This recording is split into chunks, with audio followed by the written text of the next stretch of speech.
ไม่สูงพี่น้องเขากูก็คามือในก็ตีอ่อนกว่าแลอ่อนกว่าไวยพลาตีอยุธยาคาดีกว่าลีดีหลายๆนี่ไปได้จำกันคา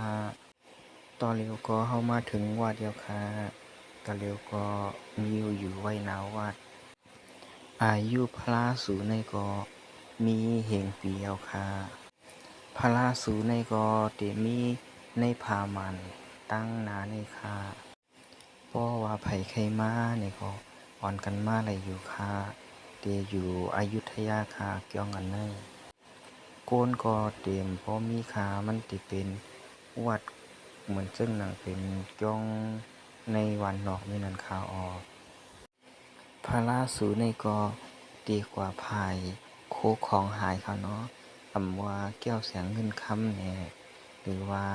รถกาแหน่ที่ในขาออกปื้อว่าหายในมาย้อนสุดตองตีพระราสูในเสจางขึ้นหันขึ้นในขาออกยามมีปืนมันไว้จึงหนังนั้นค่ะยามมีกลมาสุดตองเสเขาขึ้นหันโคของอันเปิ้นลักเปิ้นโจรว่าจึงนั้นค่ะออกยามมีมาหรือเสนันอำกายังสุดต้องเลยแทงว่าหนังอันเฮาใครเฮ็ดใครสร้างใครเป็นแต่เป็นเต้เนี่ยเฮาก็มายกด้วยจ้างอ่อนอันเฮาตึกอ่อนกันยุกอยู่ในคามันเตยุกขึ้นเสยุกขึ้นคายุกขึ้นเสยุกขึ้นซ้ำป่องเจิ้งหือลาในเสปรุงแตกมันก็เหมือนเจิ้งหนังว่าปีในเฮาคาใคร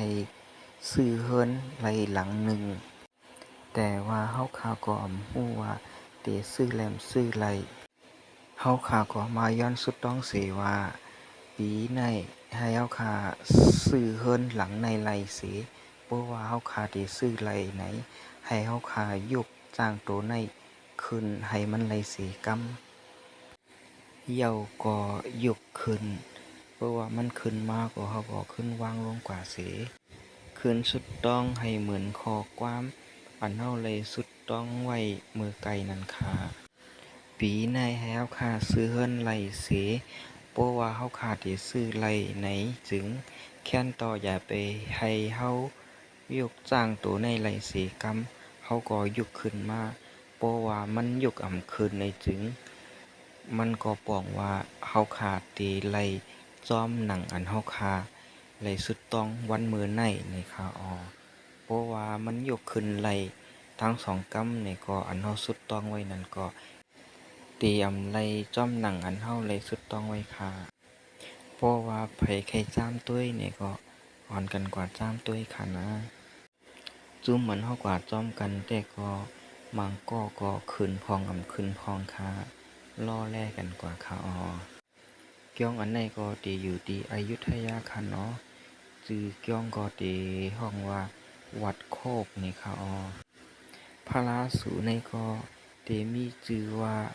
หลวงพ่อนาคนี่ค่ะเนาะเกี้ยงอันในก็เปิ้นตึกเฮ็ดเกี้ยงใหม่แทงอยู่ค่ะ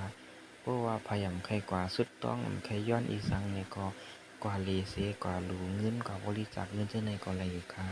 ถ้าเพิ่นได้เฮ็ดเกี้ยงใหม่ตาติกำแถมศาสนาพระเป็นเจ้าค่ะเนาะเพราะว่าไปไผกว่านี่ก็อ่อนกันกว่าด้วยละอยู่ค่ะกำในก็เฮาค่ะก็ดีกว่าดีโบสถ์ค่ะเนาะกำไทยได้ฮ้องว่าโบสถ์นี่ค่ะแต่กำไต้ได้เปิ้นฮ้องว่าอีสังแต่ก่อนฮู้ค่ะในก็ได้เป็นโบสถ์ของวัดโคกค่ะเนาะวัดอันเฮากว่ายอดสุดต้องเมือไกลเลยค่ะที่หิมโบสถ์นี่ก็ไหลมีปืนมันว่ากว่าสุดต้องย้อนเอาน้ำมุนต์นี่ก็ว่ายามมีปืนมันว่าก้นหย่องยามมากินน้ำมุนต์ที่ในโบสถ์ที่เกี่ยวในค่ะเนาะลมหย่องมันก็สัมบ่หายนี่ครับอันในเป็นปืนมันยามมีมาค่ะเนาะแต่ว่าเป็นเต็มเป็นเต้นี่ก็ตั้งยุ่มไผตั้งยุ่มมันค่ะเพราะว่ามันหายเต้นี่ก็แค่นี้ค่ะเนาะก้นอันเป็นลมหลอกลมแก้มซึ่งในก็เตไลแค้นกันกว่ากูก็เพราะว่ามันหายเต้แค้นเต้เหมือนจังหนังปืนเหมือนจังหนังอันเปิ้นยามลาดมาซึ่งนั้นก็หนึ่งแค้นดีค่ะเนาะเพราะว่าไผไลด้วยคลิปวิดีโอโหนก็อ่อนกันกว่าจ้ำด้วยค่ะเนาะ เป็นเต็มเป็นเต้ในก็ติไหลมาลาดหมอกเก่าอันคาออคลิปวิดีโอโหในก็ไหลสุดเซ็งกว่าที่ในสิก็ไปอ่อนกันด้วยคลิปวิดีโอใหม่ๆอันเฮาคาไหลกว่าเหลมาเจอนั่นเตลงปันกูก็ไหลต้วยกว่าแทงอยู่คายินจมกูก็อันเข้ามาต้วยไหลอันปันอินปันแห้งเย้าก็อันเป็นผู้ติดตามและอำใจผู้ติดตามอันแวะเข้ามาด้วยเจอในกูก็คาไม่สุงคา